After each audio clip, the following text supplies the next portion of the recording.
From an idea that took years before entering the screens, The Crying Game was a blockbuster movie that mixed politics and romance and challenged the contemporary concept of identity and love having to be between a man and a woman. With several twists you would never see coming, here is a list of 20 weird facts you didn't know about The Crying Game. Neil Jordan had been prepared to return to only writing if The Crying Game was not a hit. Before the production of The Crying Game, Neil had produced some other movies which had not been major hits. They were The Miracle in 1991 and We're No Angels in 1989. He had decided that if he did not get to make The Crying Game, he was going to give up directing movies and return to just script writing. The script, which at the time was considered provocative, explored some complex areas like political violence and terrorism, race, asexuality, and gender confusion.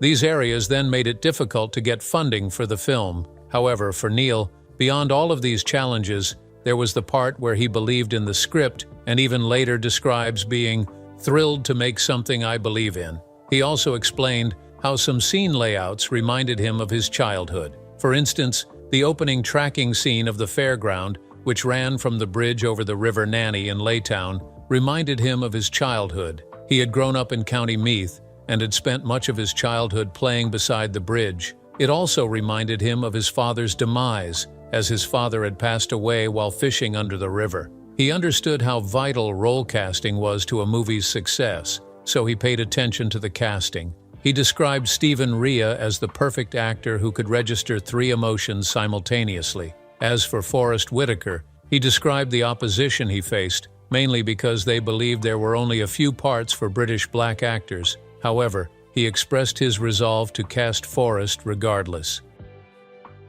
Miranda Richardson was not sure she could play the role of Jude.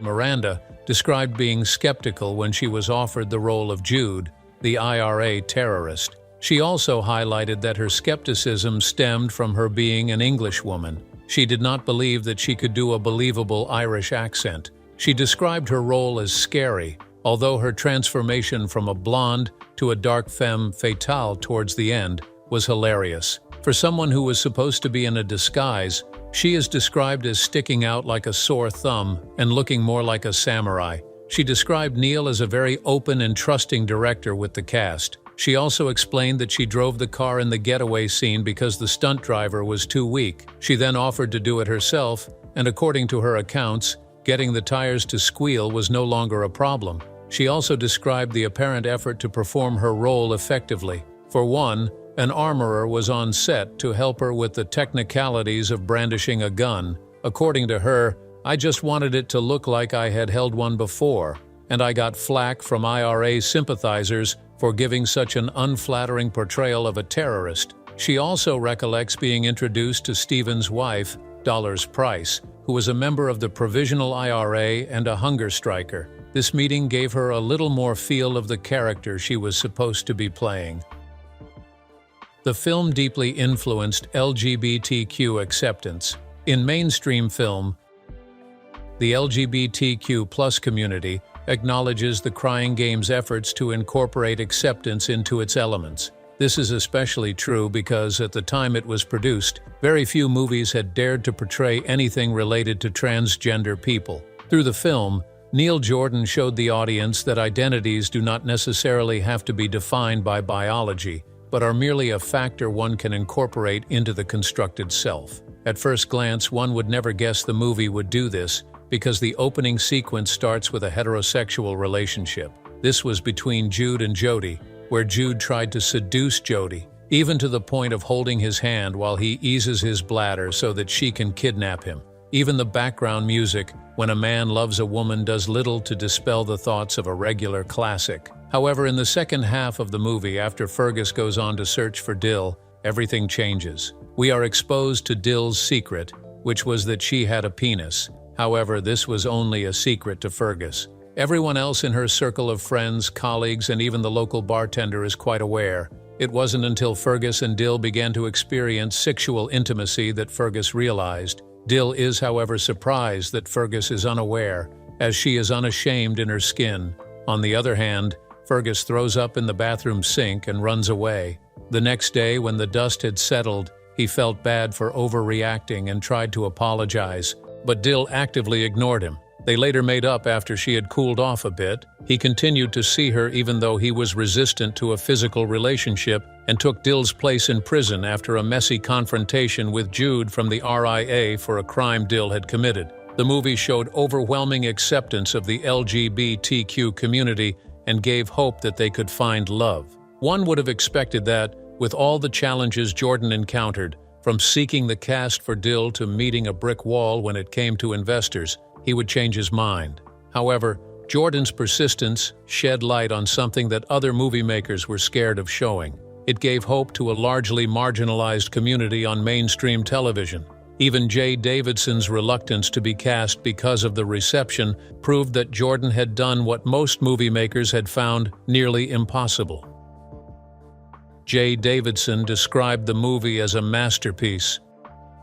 Jay was initially not impressed with the movie. In fact, after the Oscars, she admitted that she was far enough away from it that she was not obsessed with her performance or anything like that. Eventually, when she picked up the movie after 24 years to watch it, she recalls telling Neil thereafter that it was a masterpiece. Such a word, which held tremendous gravity, was used to describe the movie for various reasons. According to her, in terms of the structure, the way he shot it, and the humanity of it, especially given what was going on politically, she rewatched the movie. When she rewatched it, she recollected having done 10 films with Neil, but still described The Crying Game as the best by a long shot. She also described it as being the only name checked on popular television shows like The Simpsons and Seinfeld, or even reenacted by Leslie Nielsen and Anna Nicole Smith in the Naked Gun 33 1/4, The Final Insult. The movie penetrated the movie industry and became a reference for MA theses and a scholarly reference for gender studies papers in American universities. In Jordan's words, when something goes that far into popular culture, it's weird, and then, because there was a time when these issues were becoming more generalized, there was also a rake of gender studies papers and MA theses in American universities. The strangest thing was that it was such a big hit. You also think films you make will find an audience, but that was extraordinary. The movie won multiple awards and was nominated in many categories. The movie earned worldwide critical acclaim and was nominated in 54 different essential categories of acclaim. However, it won in only 19 categories. It won the 46th British Academy of Film and Television Arts Awards, popularly known as BAFTA. It was nominated in 7 categories, but won the Best British Film Award, which was presented to the film's producer, Stephen Woolley. It was also nominated for Best Motion Picture Drama at the 50th Golden Globe Awards. It was nominated in 6 categories for the Academy Awards in 1993. These 6 categories include a nomination in Best Picture, Best Film Editing, Best Actor for Stephen Rea, Best Supporting Actor for Jay Davidson, Best Director, and Best Original Screenplay. Of these 6 nominations, the writer and director Neil Jordan won the Academy Award for Best Original Screenplay. When he received the award, he excitedly stated, "I was at the bar, and they had changed the running order." Considering the immense struggle to get funding for the project, with producer Stephen Woolley sometimes going to the cash register at the Scala, his privately owned cinema in North London, just to pay the cast and crew of the movie production, this was the most satisfying reward. Stephen Rea would say, "It's amazing it even happened at all. When we made it, it was the only film in production in England or Ireland. It is unbelievable how the industry is now. It was named the 26th most excellent British film of all time by the British Film Institute in 1999.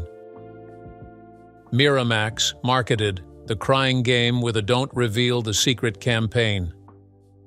Upon acquiring the marketing rights, Miramax and the publicity firm, Dennis and Associates, ensured that the media kept quiet about the one secret they were using for their marketing campaign.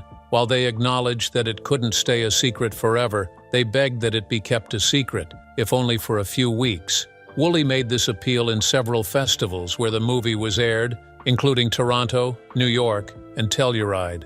They even handed out sealed envelopes to media screenings, asking the critics not to reveal the surprise. Even though a vast majority complied, some others revealed it halfway. However, when Jay Davidson was nominated as Best Supporting Actor for his role as Dill, those connected with the movie were worried that the secret had been exposed. Then, Miramax's co-chair, Harvey Weinstein, called the Associated Press, urging the secret remain secret. He said, "I'm begging, you are not hurting me financially. You are ruining the movie for audiences." Yet, some of the press still did not comply. For instance, Spin's critic Jonathan Bernstein half unveiled the surprise in his review, but acknowledged that it was a mistake due to timing differences. The only other person who revealed the secret was London Financial Times critic Nigel Andrews, who did not hide anything from the audience. The only thing he said by way of caution was, "Those who don't want to know the twist in this film,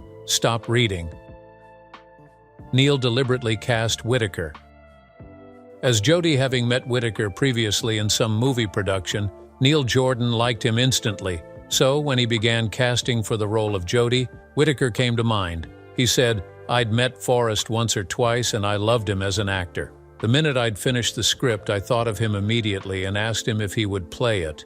However, he said Whittaker was cast mainly for his talent and not as a marketing strategy. He was cast because he had the skills the roles required and was willing to put in the work. The only thing Jordan discredited him for was not losing as much weight as he should have for the role. Jordan, however, revealed that people objected to his casting for Forrest, mainly because there are so few parts for British black actors. But his resolve remained unshaken. It was either Whittaker or no one else. The English accent of Forrest Whitaker ranked number 9 of the worst British accent in films. Despite Neil having described Forrest as having immersed himself in the role of Jody and having experienced satisfaction with casting him for the role, he could not deny that the British accent was hilarious, to say the least. In the movie, the multiple award-winning actor portrayed Jody, the young black British soldier taken captive by the IRA to a large but remote woodland greenhouse. Even though he has been praised for his compelling performance and described by Todd McCarthy of Variety as big-hearted, hugely emotional, and simply terrific, it would seem that pulling off an English accent was a Herculean task for the actor. Watch Mojo describes his approach to pulling off the voice as synonymous with a 5-year-old's enthusiasm and technical nuance. In 2011, Time magazine took time to list Forrest Whitaker's role, Jody, English accent, as one of the worst in films. It ranked 9th place out of 11. They highlighted the scene where he stated, "Why did you sting me, Mr. Scorpion?" as dramatic. They said the spoiler alert should not have been, "She is a he," but rather, "That's not British, but something far stranger." However, some fans have highlighted that the entirety of that scene, where he told the story of the scorpion and the frog, was hilarious because of his accent, with no particular point being worse than the other. Neil Jordan originally wanted to call it The Soldier's Wife, but eventually named it after a British pop hit. Jordan first decided to name the movie The Soldier's Wife, an idea inspired by Frank O'Connor's short story Guests of the Nation and Brendan Behan's play The Hostage. These two movies were centered on relationships between a hostage and a kidnapper and characters in the IRA. He then suggested the title to Channel 4 in May 1982. He would, however, think of the storyline as being too close to Bernard McClaverty's novel, Cal, and in a bid to source originality, he abandoned the project for a while.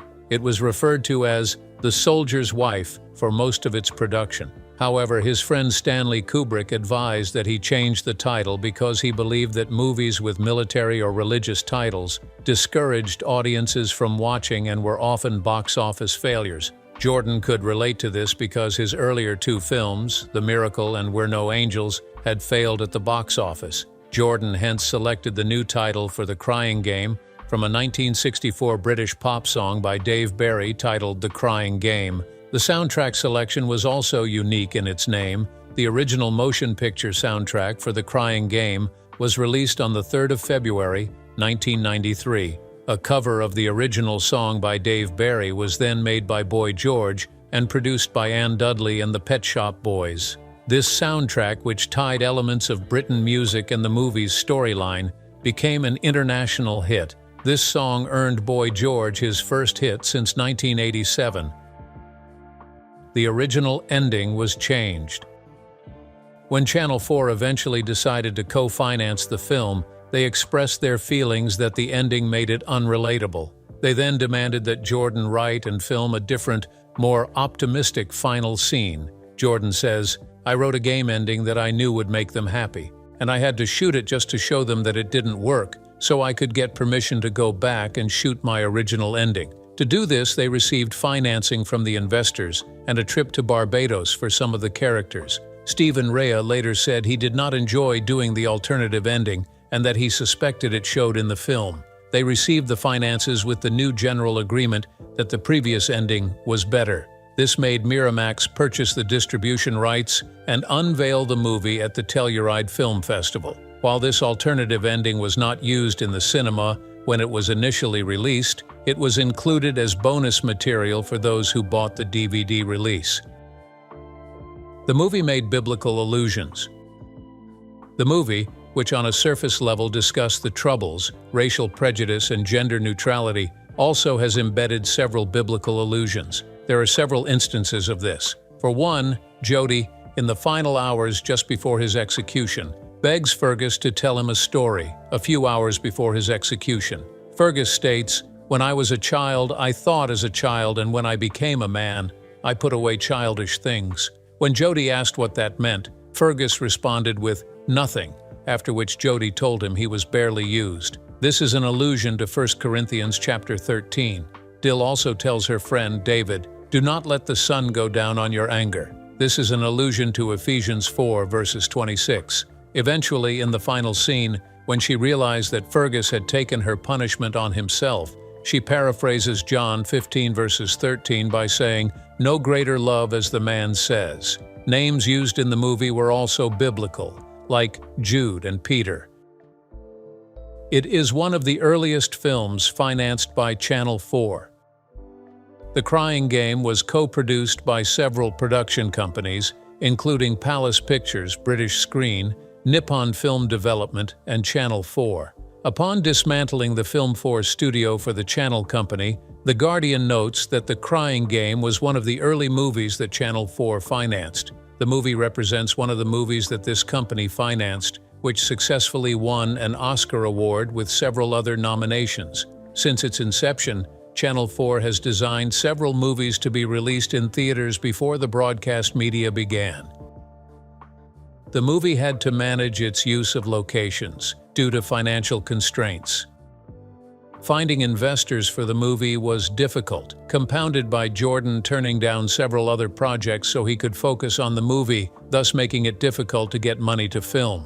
In a bid to control this, the cast had in fact offered, after 2 months of shooting in Ireland and England, to defer 30% of their salaries until the profits were made. In addition to the distress of low sponsorship, Woolley's distribution company went bankrupt, forcing him to borrow from different sources to pay the cast. Despite the tight budget the movie was working with, the production team still managed to film vivid scenes that portrayed each scene accurately in meaningful but cost-effective locations. The opening sequence was shot in Laytown County, Meath in Ireland. However, the rest was shot in London and Burnham Beeches, Buckinghamshire, England. Almost all London scenes were shot in the city's East End, especially in Hoxton and Spitalfields. Dill's flat, for instance, is in a building facing Hoxton Square, with the exterior of the Metro on nearby Coronet Street. Fergus's flat and Dill's hair salon were both located in Spitalfields. The judge's assassination was set for Chesham Street in Belgravia, while the Lowndes Arms pub was not far from where the judge was assassinated. Crying Game's harshest critics accused Jordan of demonizing women and setting a propaganda for the IRA.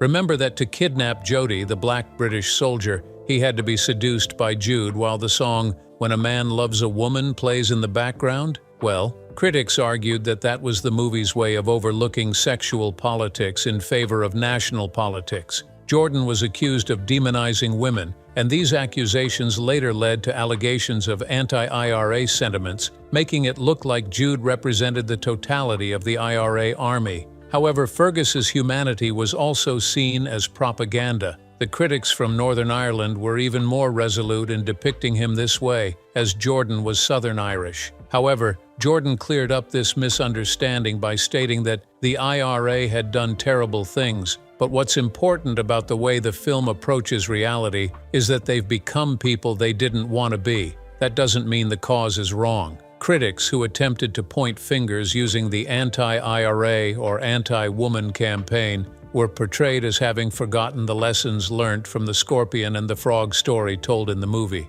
Its inclusion in the film meant only one thing, that, regardless of influence, whether politics, gender, or sexuality, individuals would remain true to their nature. The movie also tried to help viewers understand the reason behind certain decisions, sometimes changing a person's nature. Finally, it is about acceptance and tolerance. For Fergus, the acceptance came in the form of sexuality, or sexual polarity, which has made many people very judgmental.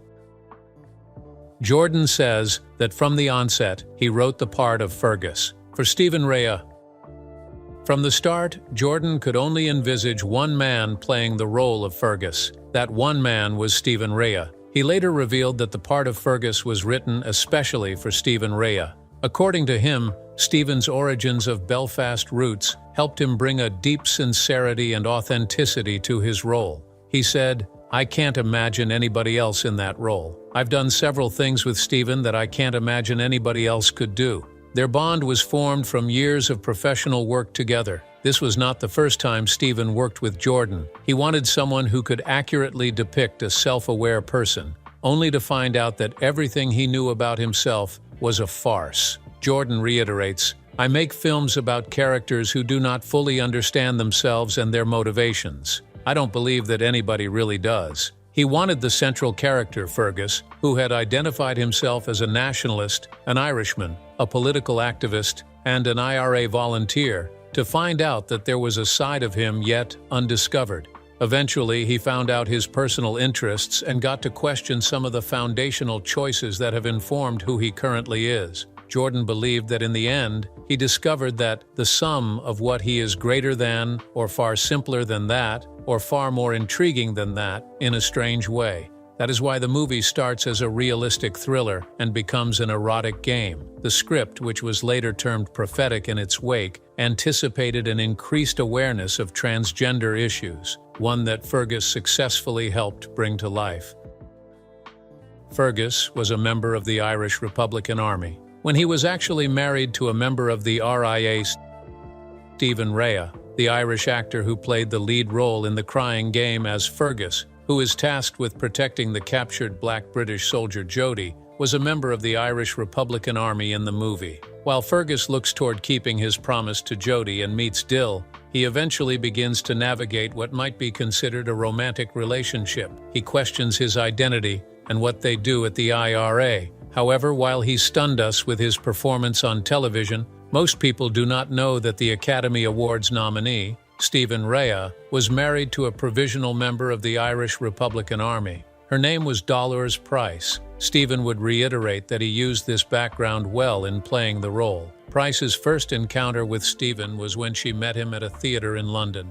This was just the night before she participated in a car bombing that injured 200 people and left one person dead from a heart attack. The attack had taken place in Old Bailey in 1973. This involvement in the IRA bombing earned her a life sentence, but she was released 7 years later on humanitarian grounds. 3 years after her release, she married Stephen Rea in 1983, and they had 2 sons together. Due to this union, Stephen had to answer many questions about whether or not he was violent, and in a recent interview with People, he stated, "I am not an activist, and I don't believe in violence. What I bring to us is an understanding of how decent, ordinary people got involved, and how that spiraled into something out of control."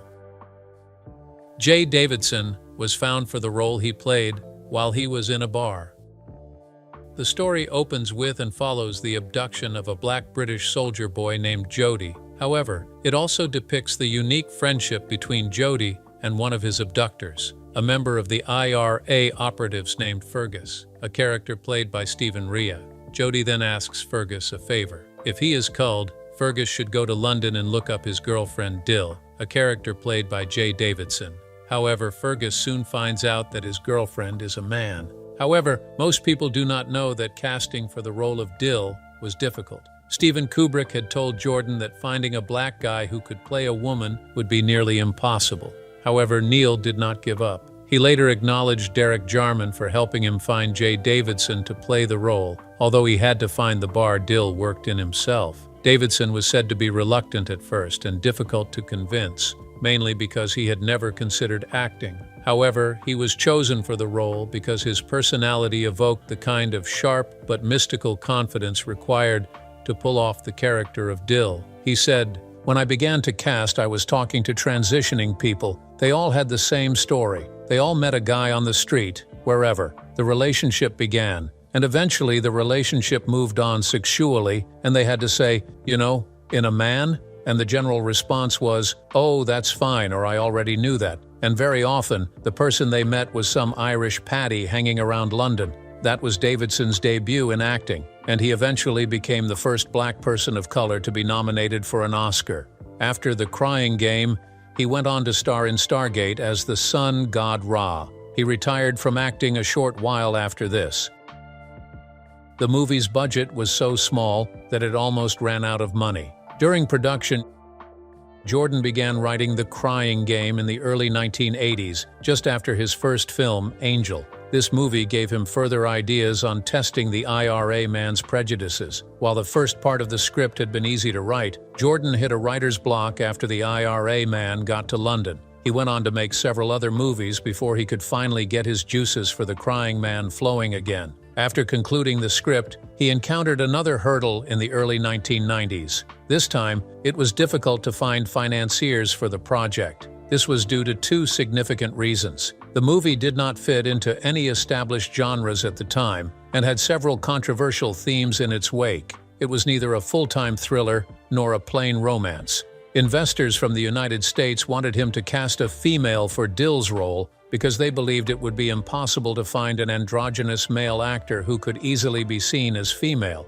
2. His last two movies had been box office failures. However, his producer, Stephen Woolley, loved the movie's idea and the script. Due to his passion and persistence, they eventually found £2,300,000, just enough to make the movie, leaving room for no mistakes. Jordan says, "It was a real challenge because there was little money.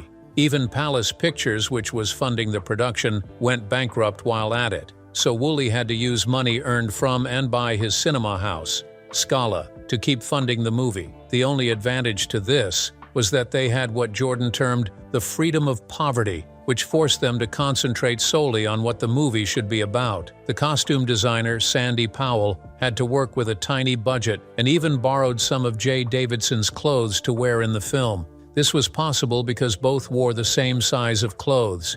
Even when asked to shoot a happy ending for the movie, Jordan pleaded that he didn't want to because the idea was not what he had imagined for the script.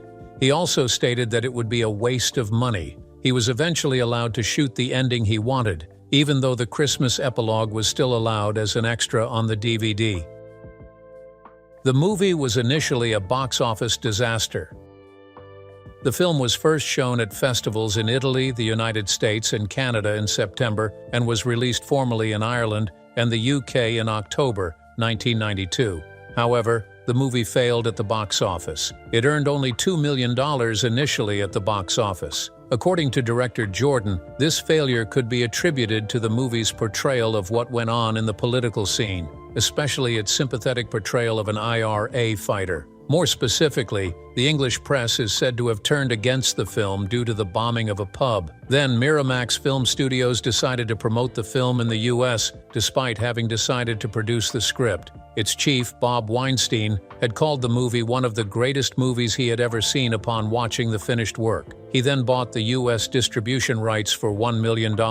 They then came up with a unique strategy to advertise the movie. When their efforts paid off, the movie became a sleeper hit. One advertising campaign that stood out was when the audiences were asked not to reveal the film's secret by digging up Dill's identity. That way, they got the audience's attention and wanted to determine what that statement meant. They started rushing to watch the movie. The movie grossed over $68 million at the US box office. Those audiences asked to rate the movie on a scale of A to F on its opening night by CinemaScore mostly gave it a B rating.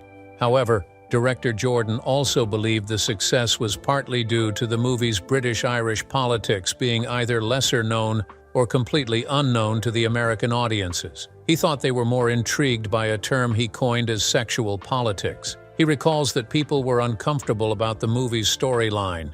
In his words, people were slightly iffy about it, as they often are, especially when dealing with the issues of political violence and race and gender. Despite the sacrifices members of the cast and crew made to make the movie a success, The Crying Game is a story of commitment that reminds us that sometimes you have to take a bet on your dreams, and having the right people around to spur you on is the primary ingredient for success. If you enjoyed watching this video, please like, share, and subscribe to this YouTube channel for more videos like it. Thanks for watching.